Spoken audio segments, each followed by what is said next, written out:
is up, everybody? It is Alex from Heavy New York calling from the quarantine zone again, and this time we are here with Plum Green. Thank you so much for being here. It's great to have you here. Thank you. Thanks so much for having me. Yeah, absolutely. It's so awesome to have you here. Your latest album, Somnambulistic, which came out this past September. Do you just want to talk about like what the thought process was behind making this? Were you kind of like going into this with maybe a different mindset than what we've got off of other Plum Green albums, such as sound recordings and songs such as singles, "People of the Snow," etc. Mm. Um, I'd actually been thinking about it for heaps of years. It wasn't something that I came up with on the spot or anything. I heard the word somnambulistic from a Nosferatu film, the silent film. Yeah. And I kind of fell in love with the word, and I've always had trouble with sleeping and had a bit of sleep paralysis and stuff like that. So it kind of just over the years, I collected a whole bunch of dreams that I wanted to write about, and it sort of just evolved slowly like that. hmm So you mentioned you thought about this over a couple of years. So what we're hearing on this album, is this how like this was originally intended for it to sound like, or did it change a lot over a span of time? Oh yeah, no, there was no pre-planned sound for it. It kind of just evolved as we recorded it. Because I play acoustic guitar. That's my main sort of thing, and I wanted to make an album with Daniel. He produced the album and is my guitarist, and we kind of just collaborated on the sound and just sort of agreed or disagreed, mostly agreed as we were recording it. hmm And It does that, was yeah. every song, whether it's "Eyes Shut" or "White Kitten" or "Moon of Honey" or "Walk Against the Wind," is each song a different dream? You would say, is that how it worked in a way, or do maybe like together, like all of these songs are one specific dream or one specific nightmare? I kind of think of my dream life as a place that I go to, and I have so many reoccurring dreams, and they all seem to connect. So each song is definitely based on a dream that I've had, but I wanted the album to represent the overarching subconscious sort of journey dream thing. It's a whole overarching narrative for sure.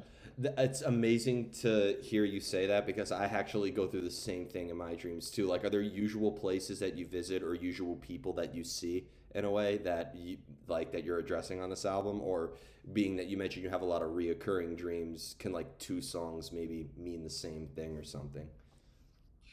Yeah, absolutely. I think that a lot of the people or the thing, the consciousness, I don't know what you call it, the people like, uh, I'm not sure what to call it. I'm trying not to sound too kind of like I think that I'm talking to real people in my dreams, but I think they represent real people in my actual waking life, because your dreams are supposed to be, I guess, processing everything that you've experienced. So they're definitely the same person, but just in a different form, maybe. I don't know. Dreams are funny like that. They can mean infinite things, and shape and shift and morph into different meanings and different beings. Do you almost feel like your dreams serve as an external metaphor for something in your life, and do you find yourself just like always thinking about what it could potentially represent? Yeah, I like to do that. I think it's really poetic, and it can be kind of fun to try and figure out what exactly a certain dream meant. I love to think about metaphors, and I actually am a bit of a dream oracle for my friends. Sometimes when they have a funny dream, they come to me and they go, "What do you reckon this means?" I saw a car in about, I don't know. Describing your dreams can actually be so boring, though. I try not to put that on anyone else too much. Well, I would always research like what certain dreams have, especially if they're repetitive. Like I was reading that dreaming about dying is actually a good thing because it represents that you're evolving as a human in your regular life. But I've always thought like I feel like everybody has their own life experiences and that influences their dreams. So can you really say that there's one arching meaning behind a specific type of dream? Everybody has dreams about dying, but like I know plenty of people who had those dreams and they're the same people they were before they had that dream and after. Yeah, exactly. I think that it probably depends on how they feel and what the tone is of the dream, rather than exactly what's going on. I think that most of the time when people are describing to me what they've dreamed and wondering what it means, usually I'm just thinking, okay, so this is just anxiety. You're just really nervous about something. You're worried. That's most of the time. Yeah, I don't believe in strict symbolism for sure because everyone's so different. And do you could for this album like is your goal to maybe like inform a listener of what was going through your mind when making it? Because I feel like this is a very personal meaning, and the music itself really draws me into what was your point of view in a way. So do you want listeners to kind of like see things from your point of view on this album, or is the music open to interpretation? Oh no, it's completely open to interpretation. I just knew that I wanted to make an album of dark lullabies for adults. I wanted it to be comforting and reassuring and something that people could listen to and feel a sense of relief. Um, because I think during the time that I wrote it, I found life really difficult and kind of basically pretty terrifying and very challenging. And I think that it was something I probably needed. Yeah. And because, dreams have always been, I think, one of the greatest sources of inspiration for any artistic medium, whether it's music or visual art or movies or film literature. Why do you feel that maybe the style of music that you're incorporating maybe best suits what you're describing? The style of music, I suppose you mean sort of like acoustic Yeah, bass. yeah, the sound. It kind of just sort of happened, I think, in a natural way. I don't actually listen to much acoustic music, but my guitar playing just really resonates with me. I feel like I do my best work when I'm plucking an acoustic guitar for some reason. I went through a stage of playing electric guitar and sort of having a more of a rock sound, but it just didn't feel as genuine or as right. And I think that because of what I wanted to create, it just kind of worked well. Because I think if you want to make a lullaby album, the last instrument you're going to go for is something that you plug in and make a really loud noise with. I don't know.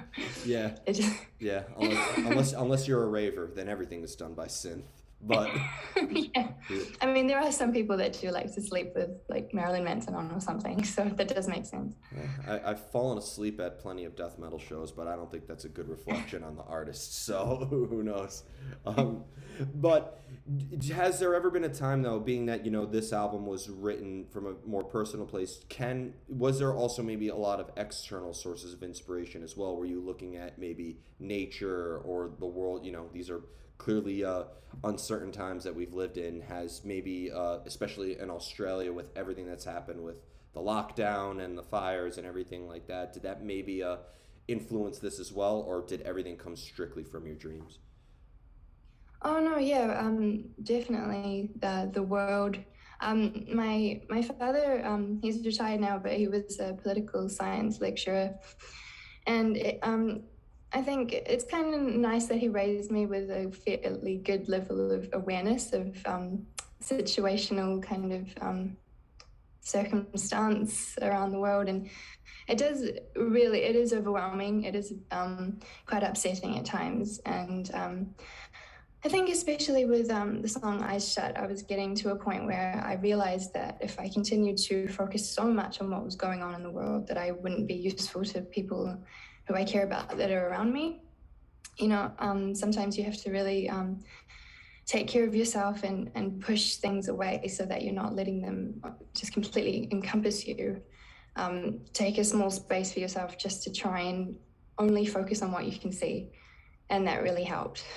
What Um, was there a lot of research involved in dreams as well? Because I know I'm kind of like asking about the dreams excessively, but I never get to really have this discussion too much, especially since I interview mostly hardcore bands that are all about saying "f the system." So, but yeah. like, I mean, was there almost maybe like some research involved, like reading about Sigmund Freud's theories of dreams, or maybe looking at surrealism, or maybe even talking to other people? Not explicitly, but I have read about that sort of thing in the past, and I think I just drew from everything in psychology and other things like that that I've studied over the years, and just incorporated things that I believe to be true. Um, but no extensive scientific analysis or research or anything like that. A lot of it is just sort of poetry. It's very much poetry. It can be quite cryptic in stages, but mostly I wanted it to sort of convey not. I didn't want it to be a downer, something that someone would listen to and go, "Oh, okay, I'm just so sad now." It was meant to be sort of more, okay, so these are steps someone's taken in order to try and get themselves out of a bad place.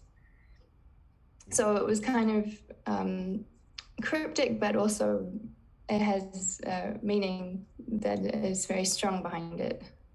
Does that make sense? I hope I answered that Definitely, correctly. definitely. You're answering it perfectly. And Okay. do you when it comes to writing the lyrics for this album, did you always prefer to have the music written before you started putting lyrics over it, or did you have like all the lyrics written down before even any music came into play? No, I think I have a tendency to wake up and then immediately write down some of the imagery in my dreams, which really helped. And like we were talking about before, I loved to interpret, and I think it just kind of went from there. So I didn't have fully formed, right, this is what I'm going to say, and this is the exact wording. It takes me ages to really make sure that I mean what I'm saying. So it's kind of, I suppose, like a bit of a weave. You like weave the music in, write a little bit, more music, weave it in. Yeah. So it's kind of like a process of both happens at once. Was it easier to cultivate ideas when you were the company of your producer and guitarist, or did you have it? Was it easier to come up with ideas when you were more alone and there was really nobody around you? Yeah, I'm a very private person. I frustrate my musician friends because I'm terrible with things like jamming. I can't do it. I have to be on my own and really use my mind to really sort of focus and think and be very careful and deliberate. There's no way I could come up with ideas with someone looking at me. It'd Yeah. just be too embarrassing and too exposing, a bit vulnerable. So yeah, I don't know. I completely wrote the lyrics and the sort of this overall structure of the song, and then took them to Daniel, and he spent a great deal of time on them, figuring out soundscapes and certain elements of noise he wanted to incorporate. Very much separate to me as well. Yeah. Maybe one day you could jam. One day, you never know. Oh, maybe I don't know. Yeah. Pretty shy. Yeah, I've talked to a lot of musicians though about it, like Mark Tremonti, and all three bands that he's been in is all just rock bands, and he says he can't do that. He like any idea he comes up with, it's always done alone. So Mm, yeah, I think it seems common. Maybe not as common as people who like to jam though. I don't know. I feel like I'm always the only person in the room who's like, okay, no. yeah, no, Yeah. I mean, as an artist, presenting your work is always like the most difficult part, like or thinking or how to explain it, or presenting it to other people. It's always the most difficult part. So there's Mm. it's not having a jam tendency is very common. Oh, okay. Yeah. Well, that's good. Yeah. Now I know this question is kind of cliche, but when I listened to this Plum Green album, I actually was suggesting it to a lot of people because I feel like people who like bands like Oceans of Slumber or Cellar Darling could very much appreciate it. I think it has elements of like this sort of post ambient whatever on the periodic table of metal subgenres people listen to. But like, do you have like a set of inspirations that also influenced your playing style? Yeah, that's an interesting one because not consciously, no, because I don't listen to a lot of acoustic music at all, and I never really have. Um, a lot of people are always recommending me so singer songwriter, sort of acoustic guitarist, and I do appreciate it. I mean, obviously, it's something I do, so I understand that it is. I respect the art that it is, but yeah, I can't say I thought of something and deliberately felt inspired and put it in there on purpose. Okay. Um, which I think is good because I've been told that the album sounds pretty unique, which makes me really happy because I wasn't trying to copy any kind of sound or anything like that. Definitely. Um, yeah. Yeah, Sorry, I hope that's not a frustrating answer. no, not at all. If it's good because I could tell that you weren't like, there's been numerous times where I could say like, let me guess what your favorite band is. The band you sound exactly alike, but I can't Mhm. say that Plum Green sounds a lot like anything. I see snippets of things I could compare it to, but at the Mm. same time, it is also very unique in its own right. So Mm. I think there's a couple of bands that I really look up to just the production and they're really beautiful and intricate. I love Squirrel, and they did that was the music for the movie Only Lovers Left Alive. And I love An Emerald City. So I don't know. I don't think the album sounds anything like those two, but if I had to choose a couple of inspirations, I would choose those two. yeah. You'd be amazed on how many artists take the most obscure forms of inspiration. Oh yeah, yeah, I Yeah. can imagine. Yeah, like a lot of the death metal bands I like, one of Corpse Grinder from Cannibal Corpse, one of his favorite bands is U2. So Oh right, yeah, okay. so you'd be amazed. And my final question is the most difficult question of the whole interview. So Okay. be ready. How do you know when you're finished with a song? Oh, that's interesting. Um, well, I actually did get some pretty intense emotional highs while I was writing Somnam. Um, I felt this major rush, the sense of completeness, like I'd really expressed exactly what I wanted to. And it's a feeling like no other. I think the only thing I could liken it to is maybe when you when you're really lonely and someone you love gives you a big hug or something like that, or you haven't had coffee for a long time and you finally take a sip or something like that. I just felt like all is right in the universe in this just one moment. It sounds pretty cheesy, but No, that it sounded really did mean a beautiful. lot to me. It's a That's very deep feeling. that was beautiful. I love that answer. Thank you so much. Before we go, I want to thank you so much for your time today, and really looking forward to the rest of the world hearing this album. Just is there anything else that you would like to plug for Somnambulistic in terms of like any touring coming up or live performances? Can you maybe bring Plum Green to the U.S. one day, even though you're in the farthest country from us? Thank you so much for having me. I really want to come to America.